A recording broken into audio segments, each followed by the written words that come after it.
जो अभी मैं जिनको महसूस किया हूँ, जिनको जिया हूँ, वो उस तरीके के प्रश्न कुछ हैं।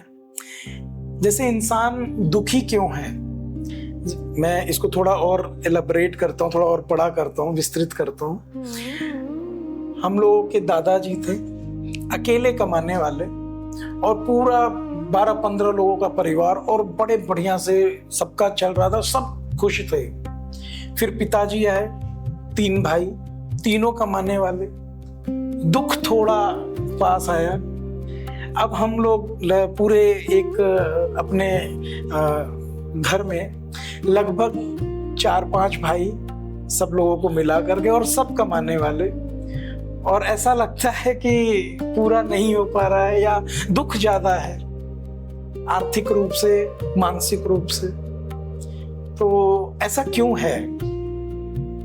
ये मुझे लगता है केवल आपका प्रश्न नहीं है जी, ये बहुत सारे लोगों का प्रश्न है।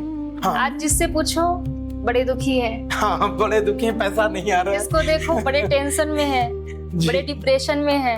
जी, तो दुख है क्यों?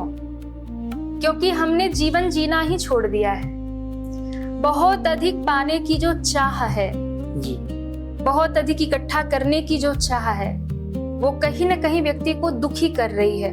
जी, और दूसरी बात, हम ये नहीं समझते हैं कि जीवन मिला किस लिए है। क्या केवल धन कमाने के लिए दुनिया में आए हैं? पता नहीं। उसके सिवा और कोई काम नहीं है। धन जरूरी है, मैं ये नहीं कहती कि धन नहीं कमाना चाहिए, धन कमाना चाहिए, परिश्रम करना चाहिए, लगे रहना चाहिए, जी, लेकिन इसका मतलब ये नहीं है कि केवल धन कमाने के चक्कर में हम अपना जीवन ही बेकार कर दें, जी, पूरा जीवन ही उसमें लगा दें। तो धर्म आप साथ लेकर चलिए, जी, अध्यात्म को साथ लेकर के चलिए। दुखी होने का एक और कारण है कि व्यक्ति अज्ञानता में जी रहा है। जी, तो जब तक अज्ञानता में जिएगा तब तक दुखी रहेगा। इसके लिए सत्संग करना चाहिए, हाँ, और सबसे बड़ी बात, किसी गुरु का सानिध्य जीवन में होना चाहिए। कोई ऐसा गुरु हो जो आपको समय समय पर मार्गदर्शन करे। दुख किसके जीवन में नहीं आया? भगवान के भी जीवन में आया था। बिल्कुल। भगवान राम का भी वनवास हुआ था। अरे उनको बहुत और जब भगवान राम वनवास चले गए, महाराज दशरथ की मृत्यु हो गई, तो उस समय गुरु ने संभाला। तो आज दुखी रहने का सबसे ज्यादा कारण ये भी है कि लोग आध्यात्म से दूर हो गए। पहले के लोग आध्यात्मिक होते थे, थोड़े भी चीजों में वो खुशी व्यक्त करते थे, खुश हो जाते थे। जी, आज आप देखो, बड़ी से बड़ी चीज मिल जाए लोग खुश नहीं होते, कुछ नहीं। क्योंकि खुशी अंदर है, बाहर नहीं है। तो उसे, हाँ, वो भीतर है। जी, नहीं, मैं आपको थोड़ा सा रोकूंगा जी। ये जैसे क्या होता है ना कि अभी फेस्टिवल है, बहुत सारा त्योहार, अभी हाल ही में होली बीता है। हम देख रहे थे कि पूरी होली में हम लोग मार्केट में घूम रहे हैं, सड़क पे घूम रहे हैं, और देख रहे हैं कि किसी के ऊपर एक रंग का एक छींटा तक नहीं था।